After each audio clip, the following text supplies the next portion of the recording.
तर नमस्कार मित्रांनो, तुमच्या सगळ्यांचं पुन्हा एकदा स्वागत आहे जय मॅथ्स अकॅडमी मराठी युट्यूब चॅनलवरती. आणि मित्रांनो, आजच्या भागात आपण बघणार आहोत गणित भाग 2च्या काही बेसिक कन्सेप्ट.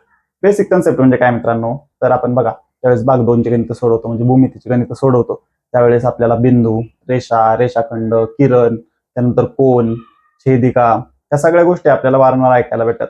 जर आपल्याला त्यात कन्फ्युजन झालं की नक्की किरण काय असतो, रेषाखंड काय असतो, रेषा काय असते, समांतर रेषा काय असतात, जर कन्फ्युजन झालं तर आपलं गणित चुकू शकतं. त्यासाठी आपण तुमचं कन्फ्युजन दूर होण्यासाठी आपण हा बेसिक कन्सेप्टचा व्हिडिओ बनवतोय, ज्यात तुम्हाला सगळ्या बेसिक कन्सेप्ट भाग 2च्या ज्या सगळ्या बेसिक कन्सेप्ट आहेत ते बघायला भेटेल. तर व्हिडिओला सुरुवात करण्याआधी जर तुम्ही आपल्या चॅनलवरती नवीन असाल तर आपल्या जय मॅथ्स अकॅडमी मराठी युट्यूब चॅनलला नक्की सबस्क्राईब करा. चला तर मग सुरू करूया.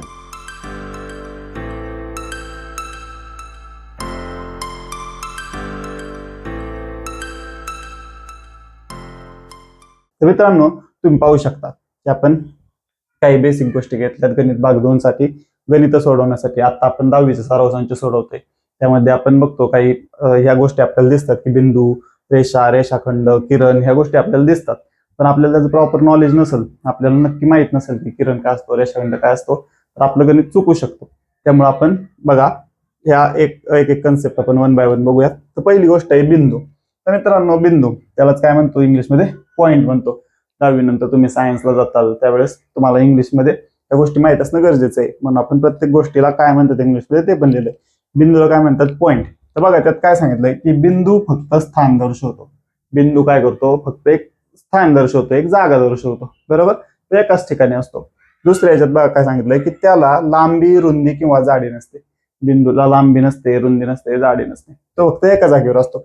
तसं उदाहरणात तुम्ही बघू शकता, ए बिंदू आहे, बी बिंदू आहे, सी बिंदू आहे, तो एका प्रतलावरती, प्रतल म्हणजे एका सपाट पृष्ठभागावरती कुठंतरी एका ठिकाणी असतो. त्याला लांबी नसते, रुंदी नसते, जाडी नसते, काहीच नसते. तो फक्त एक स्थान दर्शवतो आणि त्याला लांबी, रुंदी, जाडी नसते. तर हा असतो मित्रांनो बिंदू, त्यालाच काय म्हणतो पॉइंट, बरोबर. त्यानंतर दुसरी कन्सेप्ट काय मित्रांनो, रेषा. रेषालाच इंग्लिशमध्ये काय म्हणतात, लाईन म्हणतात, बरोबर. रेषेला काय म्हणतात, लाईन. त्यात काय सांगितलंय की अनेक बिंदूंची मिळून रेषा तयार होते. जसं बघा इथं बिंदू आहे, ते अनेक बिंदू आपण जोडले, आपण dot dot dot dot dot जोडत गेलो तर काय तयार होते, रेषा तयार होते, बरोबर. अनेक बिंदूंची मिळून काय तयार होते, रेषा तयार होते, बरोबर ना.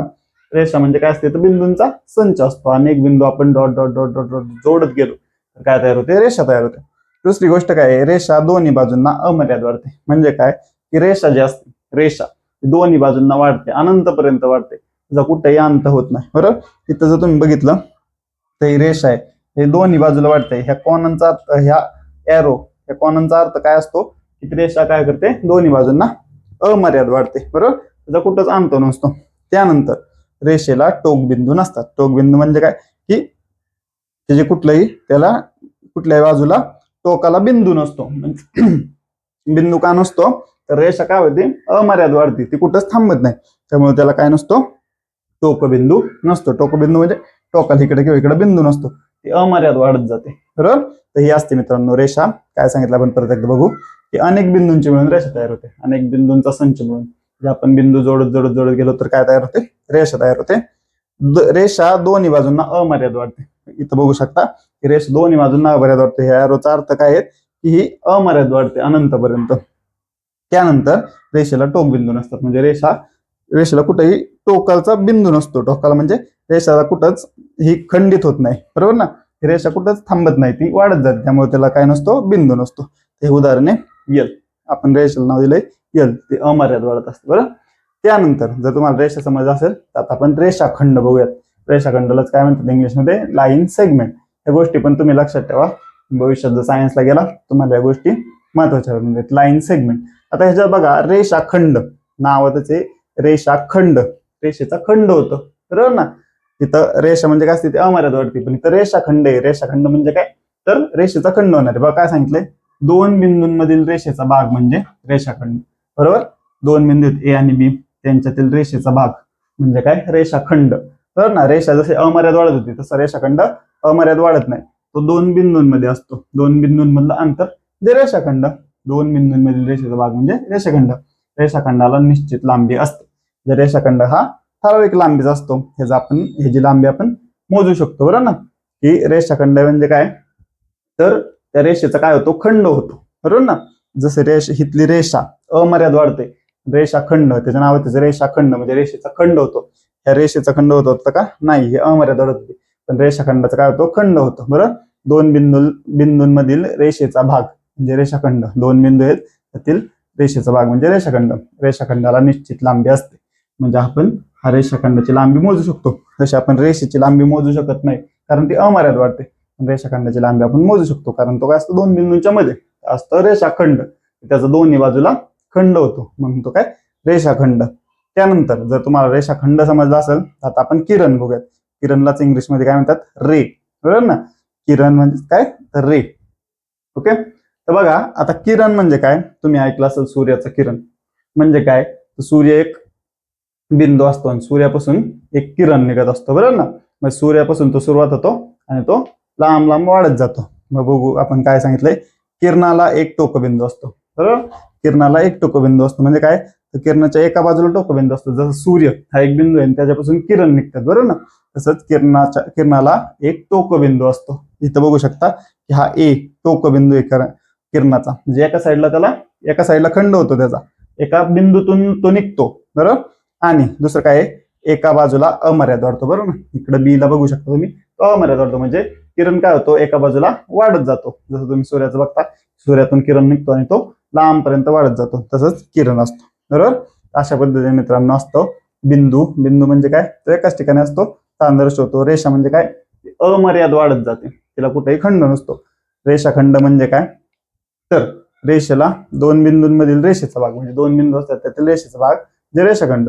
रेषाखंडाला निश्चित लांबी असते म्हणजे रेषाखंडाची लांबी असते. बरोबर, रेषाखंड नावातच आहे, रेषाखंड रेषेचा खंड होतो म्हणजे त्याला काय म्हणतो, रेषाखंड. आणि चौथं काय, किरण. किरण रे, किरण म्हणजे काय, तर तो एका बिंदूतून निघतो आणि अमर्याद वाढत जातो. बरोबर ना, किरणाला एक टोकबिंदू असतो जसं इथं बघताय तुम्ही, तो एका बाजूला अमर्याद वाढत जातो. हे असतं मित्रांनो बिंदू, रेषा, रेषाखंड आणि किरण. तर ह्या काय बेसिक गोष्टी असतात.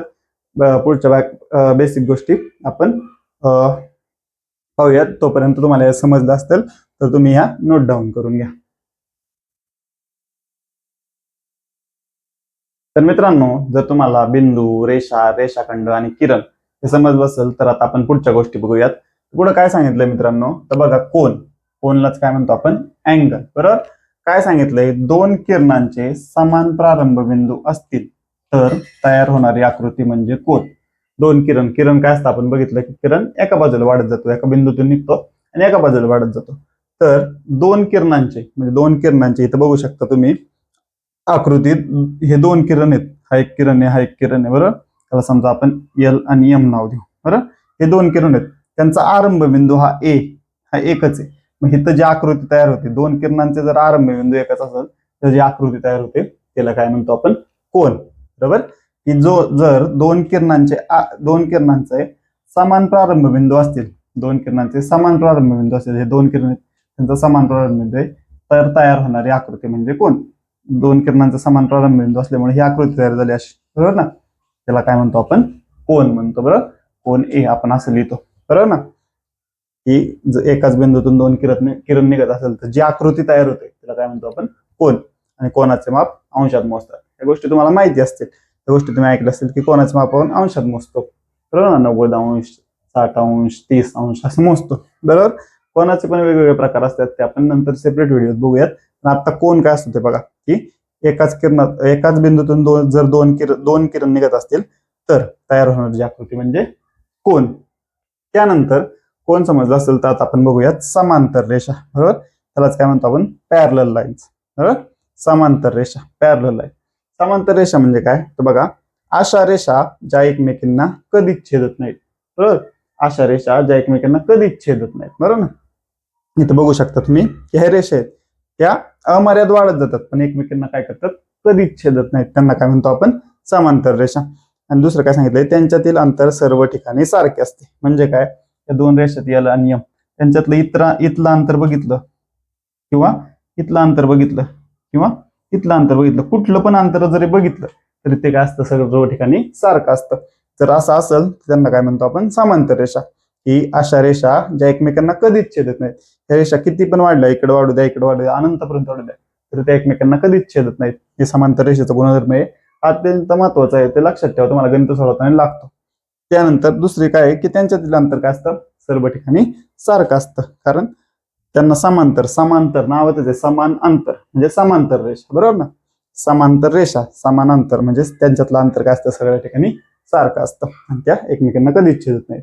हे जर तुम्हाला समजलं असेल समांतर रेषा, पॅरलल लाईन, तर आता आपण पुढची कन्सेप्ट बघूया, छेदिका. छेदिकेलाच इंग्लिशमध्ये काय म्हणतात, ट्रान्सव्हर्सल, बरोबर. छेदिकेला काय म्हणतात, ट्रान्सव्हर्सल. तर बघा काय सांगितलंय, दोन किंवा अधिक रेषांना छेदणारी रेषा म्हणजे छेदिका होय. दोन किंवा अधिक, इथं ती बघू शकता तुम्ही, 1 2 3, ह्या 3 रेषा आहेत, एल एम आणि एन. त्या 3 रेषांना एक रेषा काय करते, छेदते, बरोबर ना. त्या 3 रेषा आहेत, आज किती पण असू द्या, 3 रेषा आहेत, त्यांना एक रेषा छेदते, तिलाच काय म्हणतो आपण, छेदिका. त्याला आपण टी नाव दिलंय, ट्रान्सव्हर्सल म्हणून आपण टी नाव दिलंय. ही असते छेदिका, याचं उदाहरण आहे. बरोबर. छेदिका समजलं की दोन किंवा अधिक रेषांना, हे रेषा आहेत एल एम आणि एन, 3 रेषा आहेत, त्या दोन किंवा अधिक रेषांना छेदणारी रेषा म्हणजे ही छेदणारी रेषा आहे, तिला काय म्हणतो आपण, छेदिका म्हणतो, बरोबर. तर मित्रांनो, हे असतं कोन, समांतर रेषा आणि छेदिका. तर या मित्रांनो काही बेसिक गोष्टी आहेत. या व्हिडिओत, या भागात आपण एवढ्याच गोष्टी बघणार आहोत, कारण आपण सगळ्या गोष्टी बघितल्या तर व्हिडिओ खूप मोठा होईल. पुढच्या भागात आपण राहिलेल्या गोष्टी असतील, जसं की त्रिकोण म्हणजे काय, चौकोन म्हणजे काय, या गोष्टी आपण पुढच्या भागात बघणार आहोत. तुम्हाला जर आतापर्यंतचा हा व्हिडिओ समजला असेल, तर यातली कुठली गोष्टी कन्सेप्ट आधी समजली नसेल तर कमेंटमध्ये विचारा.